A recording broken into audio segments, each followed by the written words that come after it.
5 minit. 10 minit. Terima kasih. 5 minit. Sorry. Bismillahirrahmanirrahim. Assalamualaikum warahmatullahi taala wabarakatuh. Pertama sekali tahniah kepada kerajaan pimpinan PM, Yang Amat Berhormat Perdana Menteri, kerana serius dan prihatin.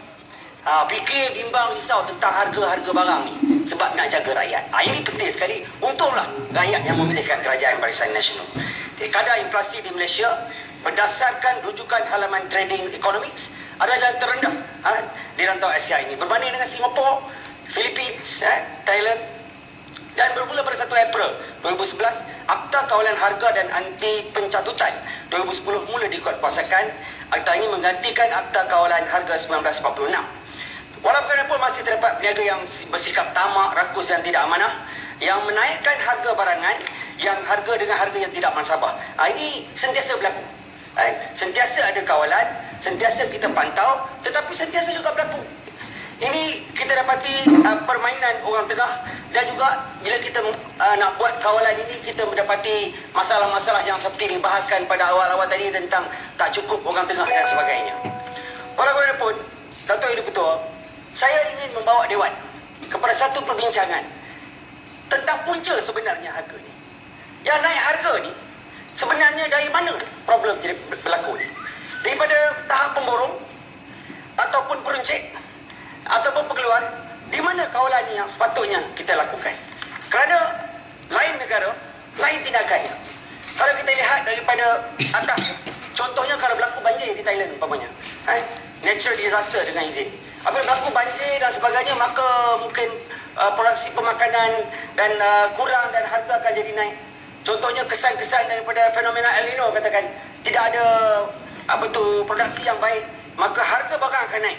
Kita tidak ada kawalan ataupun luar kawalan kepada sistem pembekalan ini, kepada rantaian pembekalan ini. Jadi harga akan naik. Jadi kita lihat hari ini, umpamanya kalau kita pergi kepada peruncit yang terpaksa menaikkan harga, kita berada di hujung rantaian pembekalan, maka ini suatu tidak ada.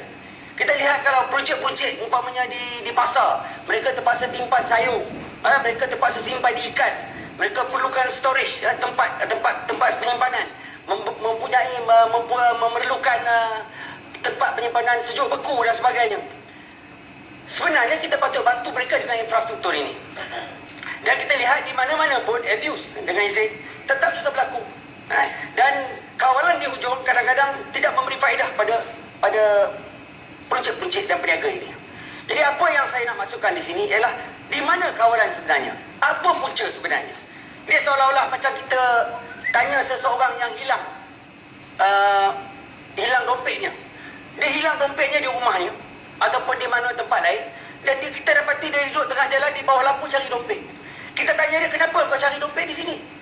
Dia kata, saya cari di sini sebab sini ada lampu terang benderang. Dia tunggu 100 tahun pun dia takkan jumpa dompetnya, kerana dia cari dompet di tempat yang salah. Jadi kalau kawalan ini, jadi kita mesti faham, kalau tidak benda ni takkan selesai. Benda ni takkan selesai. Kerana di mana sepatutnya kawalan berlaku, di mana sepatutnya kita menentukan tindakan oleh kerajaan. Dato' ini betul. Waktu perayaan umpamanya, inilah masa demand tinggi. Maknanya barang mungkin akan berkurangan kerana demand tinggi. Harga memang naik sedikit. Harga naik sikit ni pada pendapat saya tak apalah. Orang nak raya. Ada satu pakcik palang tu, dia ada 2 ekor lembu, dia nak jual. Kalau ada harga naik sikit untuk dia, itu bonus lah untuk dia.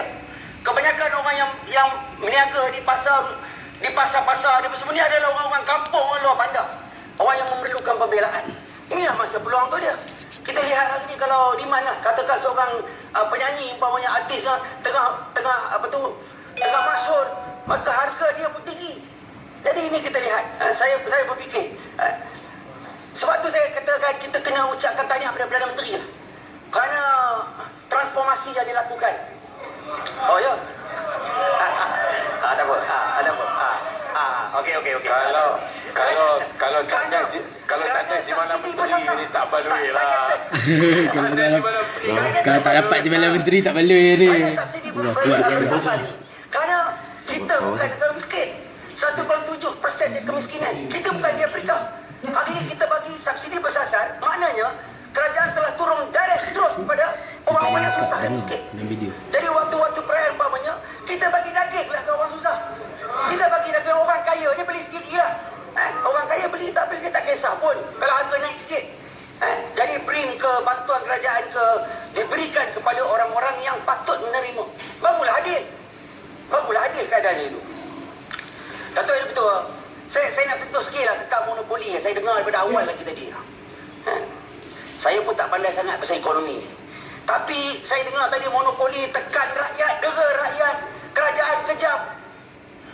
Sebenarnya pendapat saya perlu ada sektor-sektor tertentu yang perlu dimonopoli. Kerana untuk menjaga kepentingan rakyat, sektor-sektor penting seperti macam beras nak bagi makan, seperti elektrik, seperti kenderaan transport, seperti kereta api umpamanya, perlu ada monopoli kerana monopoli itu menjaga kepentingan rakyat. Kita lihat hari ni kalau KTM dah kita bagi 5-6 company jaga, berselerak lah. Berselerak railway landasan kita hari ni. Kata ni betul. Maksud saya hari ni kalau kita fikirkan tentang ekstrim ekonomi memang tak boleh. Ekstremis takkan fikir ini boleh. Tetapi yang kita kata ini adalah intervention policy. Intervention policy ini adalah bagus kecuali kita lakukan dengan terbaik untuk menjaga rakyat. Jadi ini hak kerajaan. Ini hak kerajaan untuk menjaga kepentingan rakyat. Kerajaan yang menang lah. Kerajaan Barisan Nasional lah. Kalau pembangkang menang, dia buatlah. Dia bagilah beras free. Tapi dia kalah. Walaupun dia kata dia menang undi popular kan. Popular kalah tetap kalah. Menang tetap menang. Betul. Jadi Dato' ini betul. Ya, gulung. Gulung. Ini tengah gulung. Dato' ini betul. Apa yang kita ada dalam monopoli ini adalah dia panggil regulated monopoli. Kerajaan kontrol. Maknanya seseorang tu tak boleh buat dengan sewenang-wenangnya. Bukan makna dia pegang beras dia boleh buat apa suka hati dia. Kerajaan kontrol. Regulated monopoli ini, saya kira ini memerlukan 4 perkara ini. Pertamanya, why kita nak buat? Kenapa kita nak buat? Kita nak buat untuk jaga kepentingan rakyat. Yang keduanya, kita nak bagi. Siapa kita nak bagi? Siapa yang kita nak bagi monopoli ini? Kepada orang yang capable. Bukan orang yang buat kerja macam Alibaba, umpamanya contoh bagi orang yang buat. Dan how? Apa cara kita nak buat? Pengagihan, subsidi dan sebagainya. Dan juga when? Maksud saya hari ini, bila kita bermula dan bila kita nak berhenti. Bukan kita nak bagi pada seseorang tu sampai hari kiamat. Maknanya kita bagi, tentulah ada masa. Bila nak monti tu sampai nak monti tu. Jadi 4 faktor ni kalau ada boleh. Kalau 4 faktor ni kalau ada pokok senang pun kita boleh bagi. Dia bagi dia jaga beras. Ataupun kita bagi pematang pau, kita bagi tengok berapa harga beras. Kalau 4 faktor ni ada. Jadi 4 faktor ni penting hari ni. Kata betul, saya sentuh sikit lagi. Seminit lagi tu. Tentang GST ni lah. Ada golongan yang cerita menakut-nakutkan rakyat. Wah, GST. Dengar, rakyat semua jadi takut. Harga barang naik, belum lagi kita buat GST. Itu betul. GST ni sebenarnya telus dah cakap. GST ni untuk memudahkan rakyat lagi. Banyak negara dah buat. Dan 6% adalah yang terendah. Yang pentingnya, banyak barang-barang yang 10% jadi 6%. Jadi harga turun sebenarnya. Banyak barang-barang harga turun. Walaupun pada peringkat awal dijangkakan dah banyak pengalaman, harga akan naik sedikit tapi tidak akan sentuh inflasi di sebuah negara. Kalau fahamlah, kan? Kata ini betul. Saya sekali lagi pujilah kerajaan Barisan Nasional. Memang best lah. Memang terbaik lah. Kalau buat dia untuk rakyat, saya terfikir untuk rakyat. Bukan macam setengah-setengah golongan tu, dia fikir nak bagi orang takut je. Menakut-nakutkan orang, bagi orang seram dengan perkembangan ekonomi hari ini. Dato' ini betul, saya ucap terima kasih banyak bagi saya peluang. Saya Bagan Serai menyokong orang undang-undang ini. Terima kasih. Ya, Kuala Lurus. Assalamualaikum warahmatullahi wabarakatuh.